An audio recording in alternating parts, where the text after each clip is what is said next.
Hey, welcome back to the Seven Figure Music School podcast. Last week, we did a massive episode on makeup policy in your studio or school. And truth be told, we're recording these episodes back to back. So we literally just finished that episode moments ago. But what we thought we would do is answer a number of questions that were written in about makeup policy and how to change policy. A potpourri of questions that didn't really quite fit into that episode. And so we have a long list of questions that were written in that Nate and I are just going to tackle here. And we thought we would just thoroughly cover this topic by doing a second episode with the live audience that's with us right now and answer a lot of your questions around policy, absences, and how to make a school run really, really smoothly. So thanks for joining us again in this episode. And Nate, where do we want to start? What's that first episode that what's that first question that we want to tackle from all those questions that were written in? Well, we got a great question here live from Tanya. How to change policy? How do you change policy and minimize pushback? I do have some really practical tips about how to change policy, from my time in my studio. First off, and I'm just kind of saying this off the cuff, so I'm going to come up with a series of rules here. Rule number one, you need to communicate a change in policy well in advance of the policy change. Mm-hmm. And this is true of whether it's a makeup policy, whether you're changing your rates for lessons, whether you're offering a new program. Communicate this far in advance. I would sometimes communicate policy changes up to 6 months in advance. So that's just a really practical tip. Let people know well in advance. Number two, do not over-communicate the drasticness of the change. I know that isn't even a word, but I'm just going to use it anyway. I had what I call, I had a method of doing this. I would send out an announcement email, and I would make several announcements that were neutral. Like, hey, here's our upcoming winter break dates, or here's all the important dates for the rest of the year. And then my second announcement would be the policy change. And then my third announcement would be like another kind of neutral or positive announcement. So I would sandwich it between two neutral or positive announcements. And then whenever I was announcing on that second point, whatever the policy change was, or the rate raise or anything like that, it would be like max 2 or 3 sentences. Mm-hmm. Hey, just want to let everyone know there's going to be a change in the studio beginning January 1st, 2023. And then, I wrote it there, simple. Third rule, never apologize for the change. Right. So never. The tendency is to start trying to explain why you're doing this, how important this is, apologize for it. Just don't. I don't even know if I have anything other to say than that. Just don't do it. You don't need to do it. Just announce it very simply. Think of it in this way. This was communicated to me from a coach of mine, and I just always loved his take on this.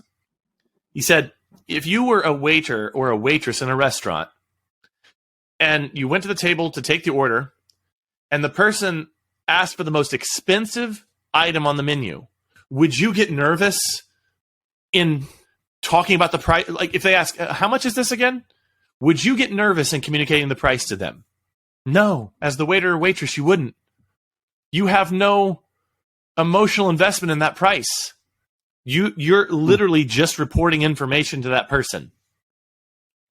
So why do we as studio owners get nervous when we have to communicate the policy or the rate change or something like that? Well, it's because we're actually identifying with that piece of information. We're emotionally fused with it, which is kind of unhealthy, but also just makes for a really unpleasant experience for both you and the person you're communicating it to. You need to think like that waiter or waitress. You need to distance yourself emotionally. You're just reporting a number. You're just reporting a change.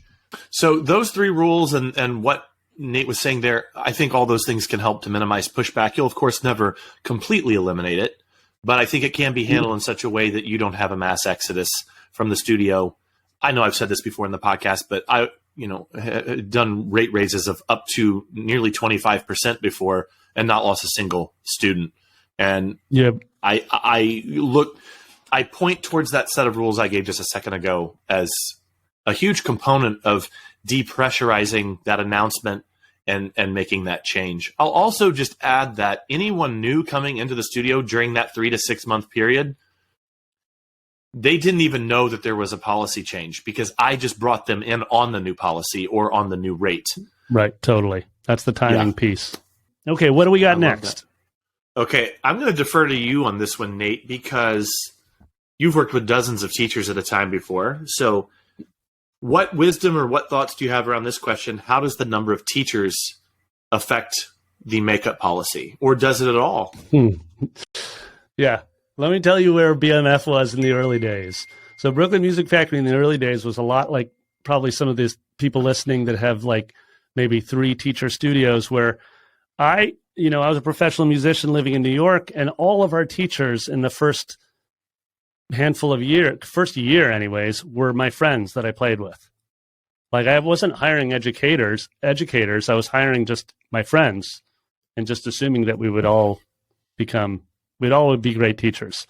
And what happens is that you have these relationships, and I had relationships with these teachers, and we had no makeup policy, of course. It was just like, if you need to miss, make it up. And there was a trust because they were all my friends. So I trusted that they would, take care of the business and then take care of their families.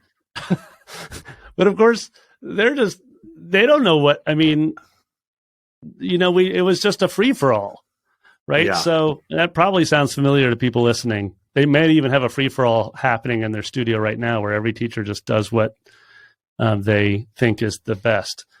So what happened was that we, first of all, we grew up as a company, as a business, and realized like, oh, wait a minute. Like, it's not good for these teachers to just be making it up on their own, as we talked about before. And it's not good for the culture of the business at all. So I would say if you're just a single teacher studio, you should still have some version of a policy, because essentially you're running a lifestyle business and you want to make sure that your company or your small business aligns with your lifestyle, and your makeup policy should align with that, right? If you get to 2 or 3 teachers, it's easier to get a culture around the makeup policy, because you only have 2 or 3 people that need to sit in the meeting and to hash out what is going to be the best possible policy, right? So you should absolutely do that as a group think and a group design, and get aligned around it and say, can we all agree that we're going to test this for the next year? Because if we all agree that the 3 of us are going to test this and we'll honor it, then I, as the owner of the studio, will broadcast it at the right time. I'll follow Daniel's rules around how to broadcast this policy change. When you get to when you're 5 teachers to 10 teachers to 15 teachers, you absolutely need to be more dictatorial around what the policy is, and state what the policy is going to be, and understand that you're going to have teachers that are coming and going at BMF. We hope our teachers will stay with us for 3 to 5 years. And that usually proves to be the case, but the reality is it's not always. And so these families are going to stay with us much longer than the average length of a teacher. So we need to make sure we have a universal policy that this family understands and will carry with them, hopefully, through their journey at BMF. So as you scale your business, it's much more pressing. Once you get past, say, 3 teachers into the 4 or 5 and up, you definitely need to address this.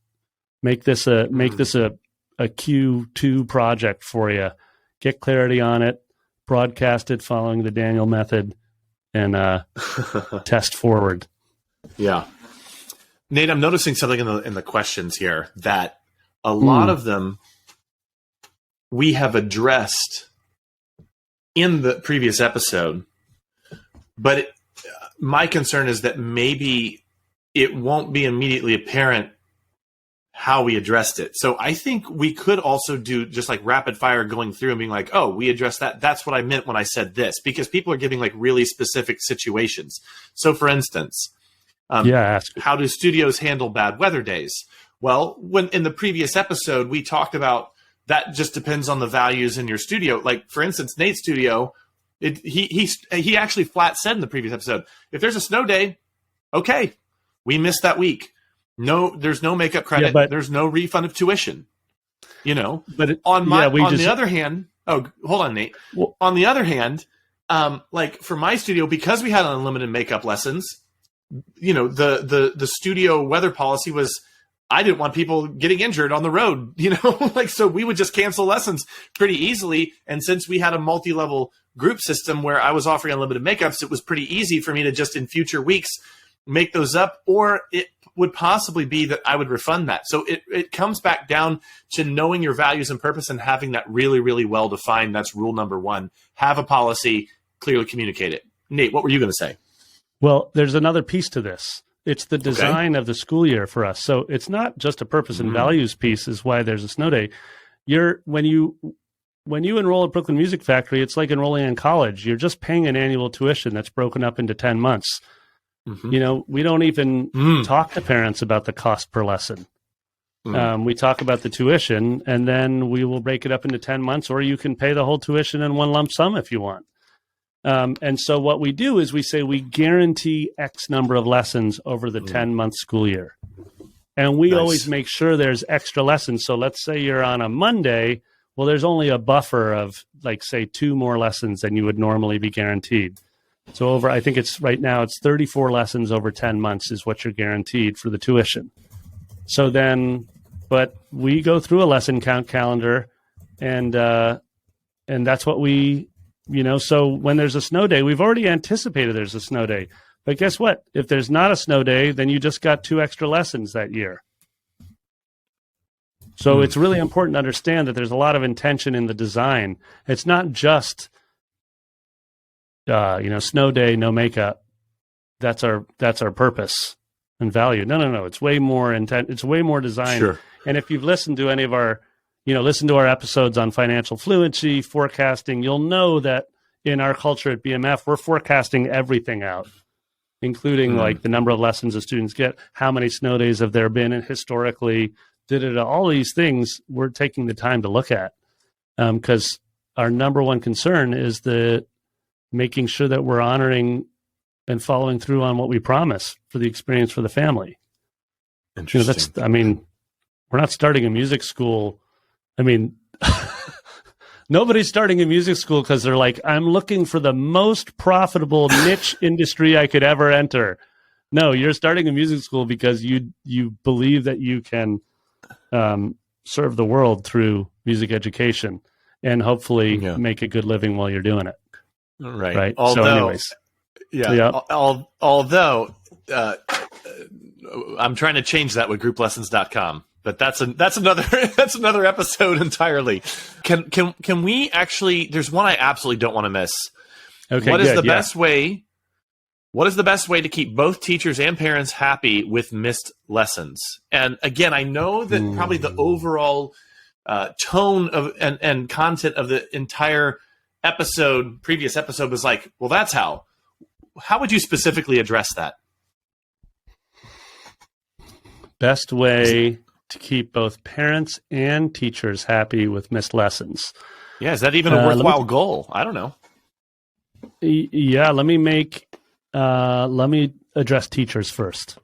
Okay. So the thing to remember about us as teachers is that we are happiest when we have engaged students that are showing some version of like authentic growth.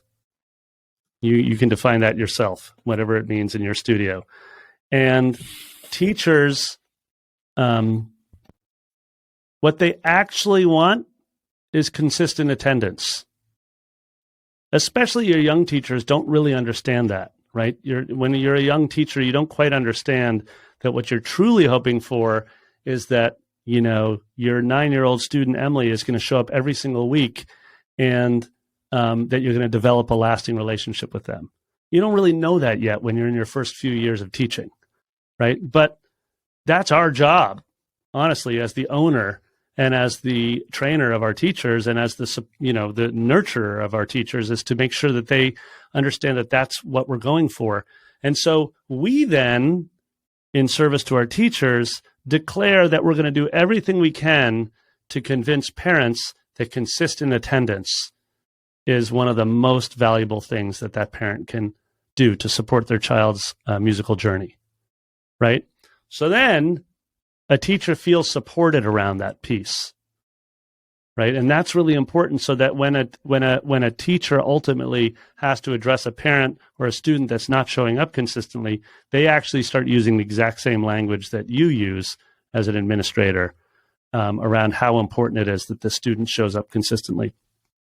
The second thing you can do is remind that teacher that when you have, for example, if you have 2 absences in a row, that's always a red flag.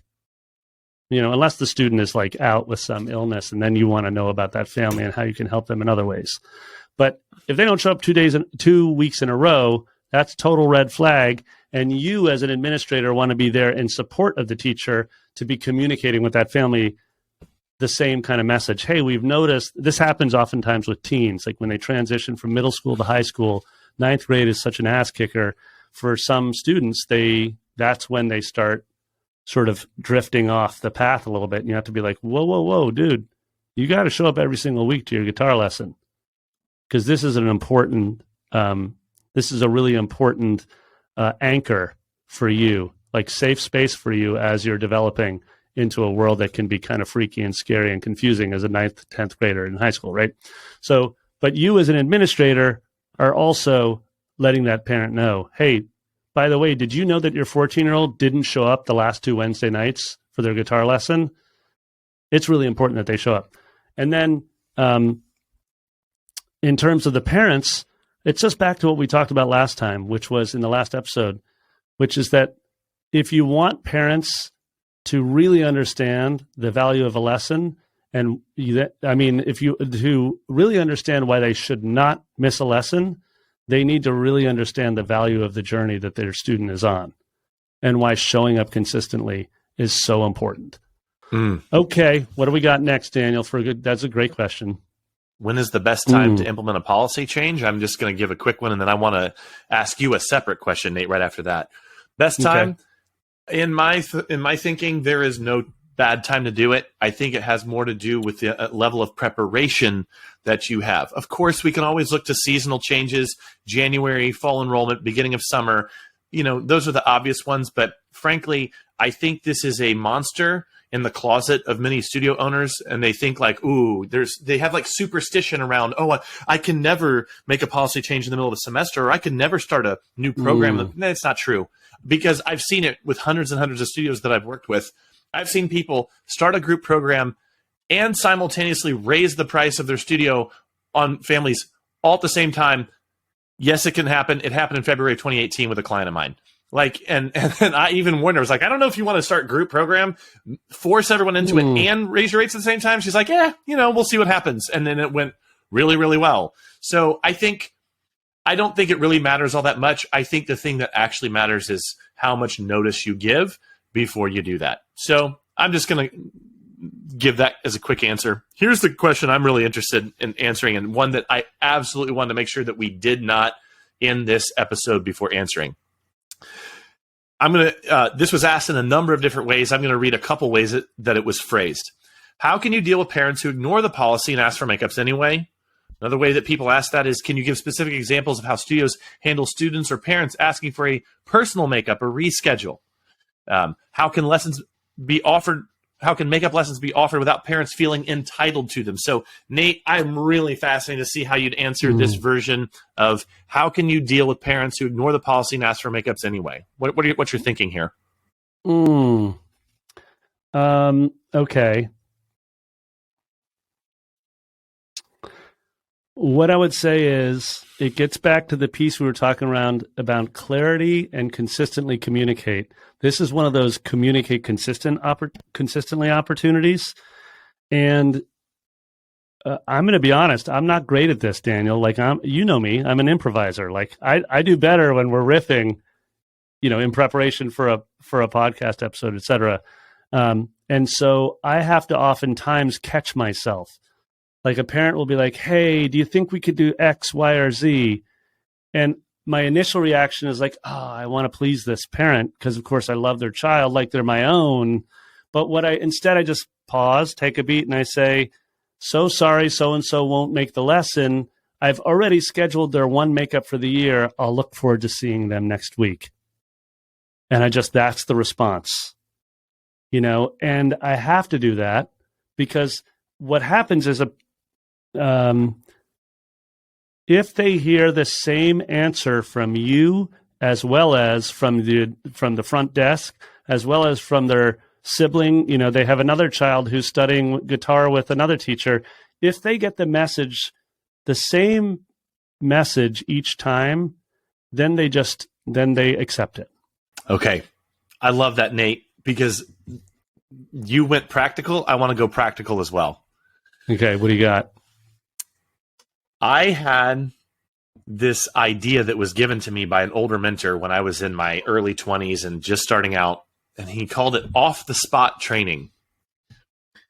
And he wasn't necessarily referring to it in terms of my studio, but I took this concept and applied it to my studio. And it's the idea that when you're on the spot, you will default to what you have prepared for off the spot.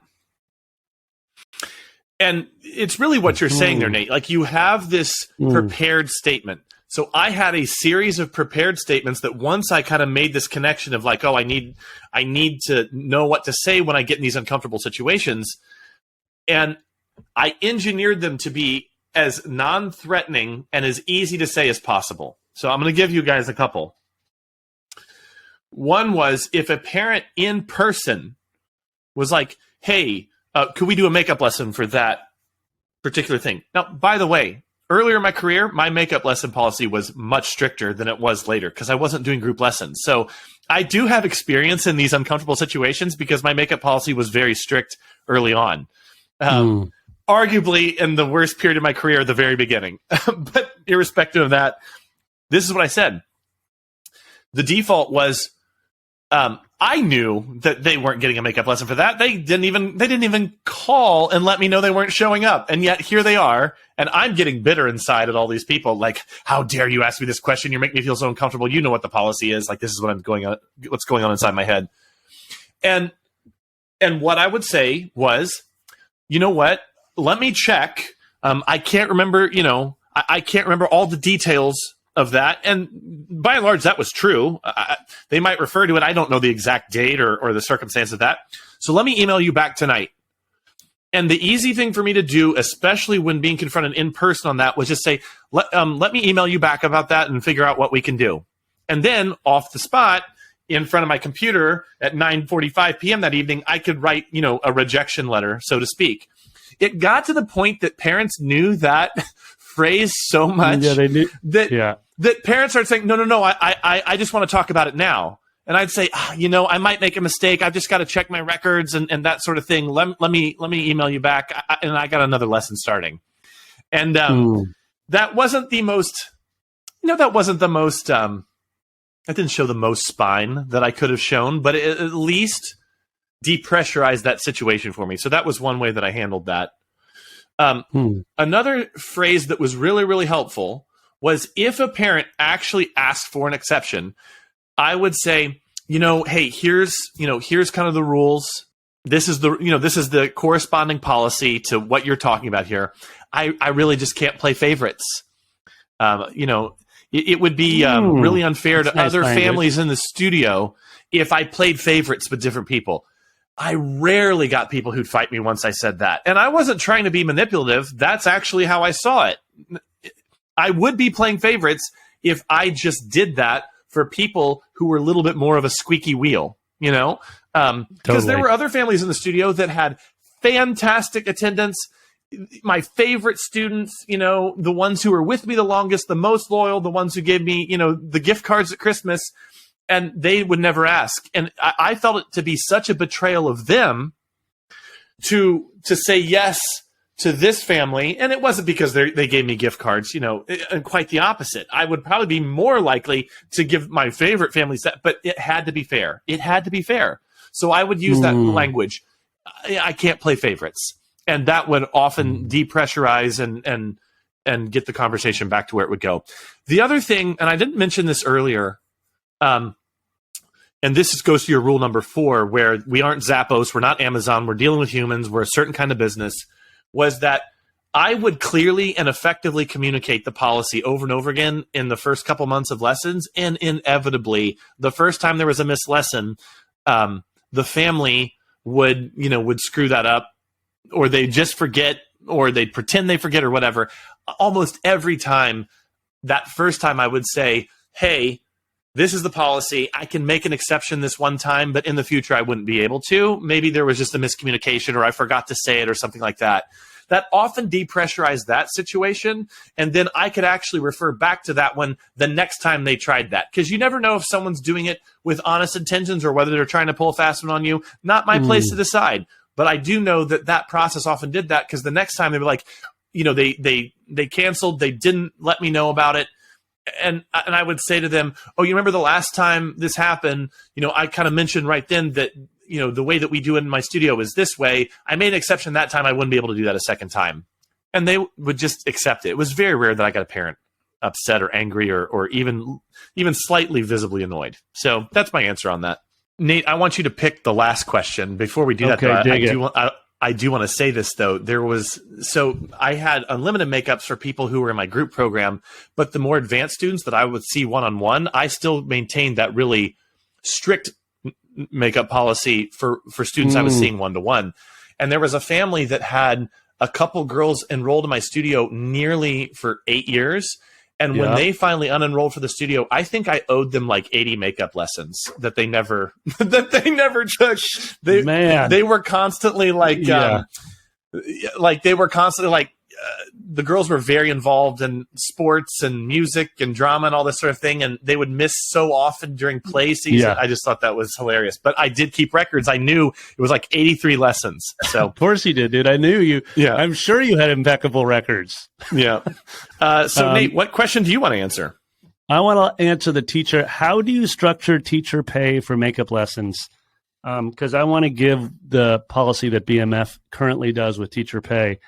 And to share that it took us a long time to actually arrive at something that we felt was right for who we are as a school. But basically, you have all your teachers, they're on the schedule. If they're scheduled to teach a lesson, the presumption is they're getting paid. If a student misses the lesson, they get paid. If a student cancels the lesson, in other words, they're owed a makeup, that lesson gets rescheduled, and the teacher does not get paid because they're going to get paid for the rescheduled lesson, right? However, moving forward, if the student then tries to reschedule a second lesson, which they're not offered within a 10-month period, the teacher can say, well, I've already scheduled your makeup lesson, so I'm afraid we can't give you a new makeup for this. I'll mark it as missed. Let me know if anything changes. And that teacher gets paid, right? So that's really important when you're trying to build a culture of a guaranteed wage for a teacher, right? So that works for us. So we make sure that makeup policy also is in support of these teachers being able to bank on a consistent paycheck. So that's how we handle the makeup. So in other words, if a student misses, teacher always paid. If a student cancels, teacher doesn't get paid for that first cancellation, but every other attempted cancellation after that, teacher gets paid. Right? So that's the answer to that. Nate, I know your time is short, but I also know that sometimes you will make exceptions. Is there any other questions that you want to answer? Well, or do you really have to jump? I'm going to be in a mini keys class in 31 minutes teaching. So okay. I will take one more and then we'll bid adieu. Does that sound good? That sounds good. Oh, and Tanya just wrote one in. Do you have comments on the payroll policy where teacher gets paid for the original lesson that is missed, but then does the makeup on their own time or during another missed lesson? Great question. So, Tanya, let me try to illustrate how I look at a teacher's schedule. Okay, so teacher A she has 5 students. Let's say she has 5 hours of lessons booked on a Thursday. Whether those students, if all of those students show up, she's paid for all 5 hours. If only 3 of the 5 hours show up, but the other 2 hours didn't cancel, she's still paid for all 5 hours. I don't actually care what she does with those other 2 hours where the students didn't show up. She's still paid because they're on the schedule. We collected the tuition, right? Dig it. That's the same for you. And so I would hope that we would create a culture where that teacher is trying to encourage their students to show up as much as possible, that consistent attendance piece. I would also hope that we're creating a culture where if a student doesn't show up, that teacher's taking that paid opportunity to say, do their lesson prep for the next day, do their send those lesson reports to the students, or get on Slack and do more of the collaboration work that we need to do around our songwriting parties. That's what I'd hope we'd be building at BMF. So when we make as a gesture as the owner to the teachers, it's not a gesture. It's what's, in my mind, what's right and respectful. When we say we've booked 5 hours of lessons for you on Thursday, we expect you to show up early for your lessons. We expect you to show up prepared. We expect you to teach a great lesson for all 5 hours. And 2 of those hours, the students don't show up. They're still following through on their obligation of showing up, right? We're asking the teacher to consistently show up, so we're going to consistently pay them for that time. But I'd also hope that they would see that paid time as an opportunity to continue their development as a teacher or their engagement with other teachers.